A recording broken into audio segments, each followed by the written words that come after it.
Good morning, everybody. I have a pretty packed Friday, so I'm going to do this pretty quickly. But I have to recommend Forces in Motion, and I have to talk about how singular it is as a reading experience. There's no music book that I've read that's quite like this. That said, I haven't read that many music books, but this is an amazing hybrid book. It almost has a philosophical, plurality to it that's like what happens in Braxton's own head about his own music. And it's all open-ended, kind of like the open-ended duration of lots of the pieces that are listed in the book. Basically what this book is, and it's got this nice, very sturdy Dover binding, which is thanks a lot to Jeff Golick at Dover Publications for initiating the new edition. So what it is it's this really nice paperback that has mostly really just fun interviews with these musicians and a description of their tour through Europe in 1985, and in granular detail. And there are so many pleasant reminiscences that occupy the first kind of chunk of the book in those interviews, and then there are really good kind of delving deep into the content of present music, or like present music goals in the later parts of the book. What's more, there are also pictures. There are lots of diagrams, of course, but there are also like images. I'm just flipping to them. Flip. Yeah, images like these of the quartet. You have Mark Dressner, Jerry Hemingway, Marilyn Crispell, and Anthony Braxton and Graham Locke themselves. And so it's both a description of the music. It's a description of like the musical formation of these musicians, and it's also a description of their present music, their present musical goals, and it's also a description of just life on tour and all of the all of the things that go along with that, all of the venues, all the way the venues feel, all the way the different shows feel, all the way the different set lists feel, the way they get tired, the way they remember old tours. One of the coolest parts of this book is getting near the end and hearing some of the like horror stories that I think Jerry Hemingway recounts. But they're not really horror stories. They're stories of like the full gamut of human emotion. So anyway, the book is basically divided into these different kinds of books, but it's not really divided. It feels like a real unity.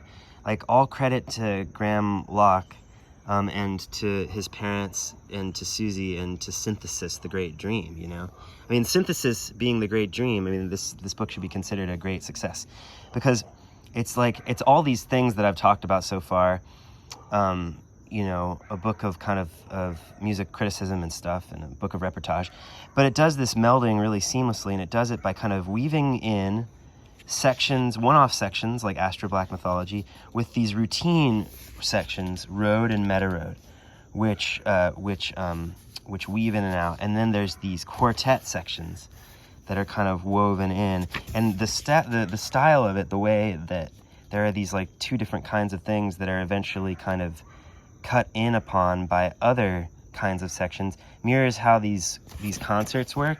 If you go to any sort of road section, in addition to description of the road itself, there's also like just a list of the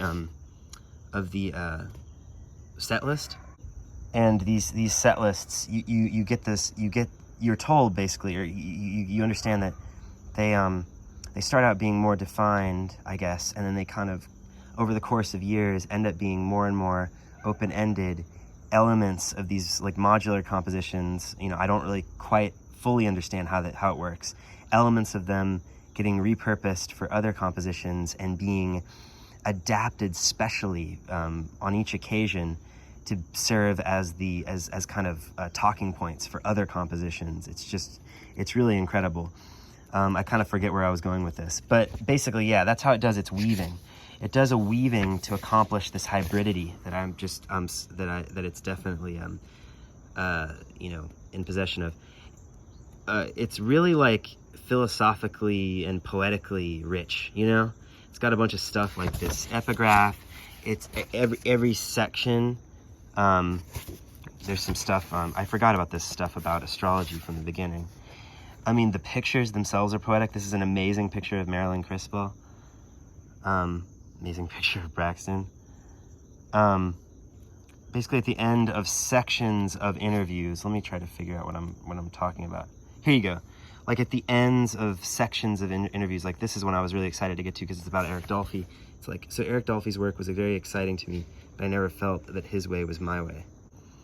This section about Cecil Taylor being a genius, and there's ends with, he's a complex man, complex.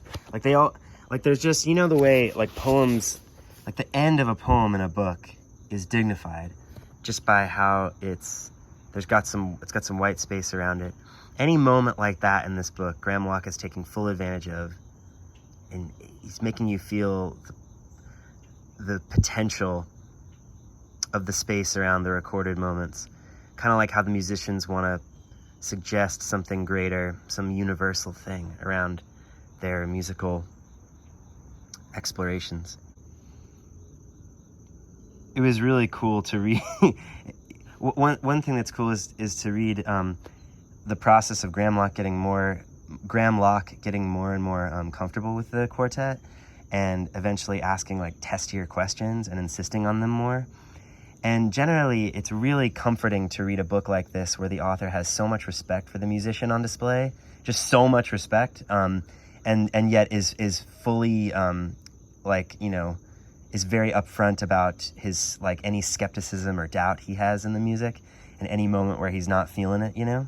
It's just really refreshing, and you really feel like the author has credibility, and you really feel like the music has merit, and that's a pleasant thing to get out of a book, especially if you like to write, and you like to observe, and you like to listen and write music, that is.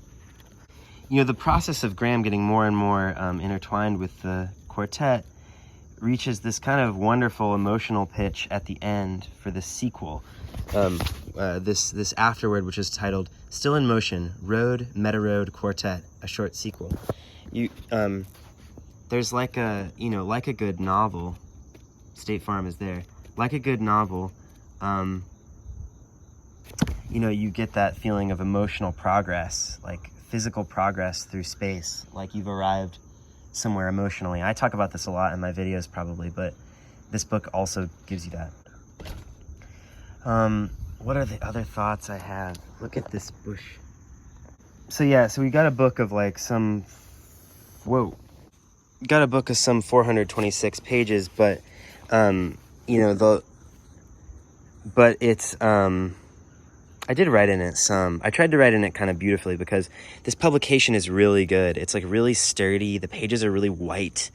It's just a really, really good paperback. And Dover. I mean, Dover, like, they know what the hell they're doing. It's not about the fashion for them. It's about the function, and your book's gonna work, So it's like 400 pages, but there's a lot of kind of notes, and the catalog of works, 1966 to 1986, is one of the most beautiful things you're going to notice when you first get the book from your bookstore, because you ordered it from your bookstore and you picked it up at your bookstore, or if you order it offline from wherever you order offline. I'm not one to chastise, but I am one to appreciate nature. So there are all of these titles. You're going to see these on your liner notes if you end up getting a Braxton piece of vinyl. Honestly, I should do a part 2 to this video where once I'm back in Madison, I show all of the CDs I've burned from library copies, and all of the the vinyl record that I was just given by a friend of Anthony Braxton. Basically, me encountering Anthony Braxton and getting to the point where I was reading this book was like a whole phase that I was very kind of vocal about to my friends. I was always telling them that I was falling in love with Anthony Braxton and that the obsession was developing. And everything I would read them from the book, every cute thing about Anthony Braxton, criticizing journalists or having or dreaming up Brax burgers, or just anything like that, or talking about trees, any adorable thing like that, or about chess, would just make them love Anthony Braxton more and more. So this is kind of I wouldn't call it the culmination of a love affair, but I would call it like a signpost, or what's the word, like a benchmark or something, or whatever the term is. a signpost in a love affair with Anthony Braxton. But yeah, so you'll see these titles on a lot of the physical like Braxton stuff that you get. But it's just really fun to read through.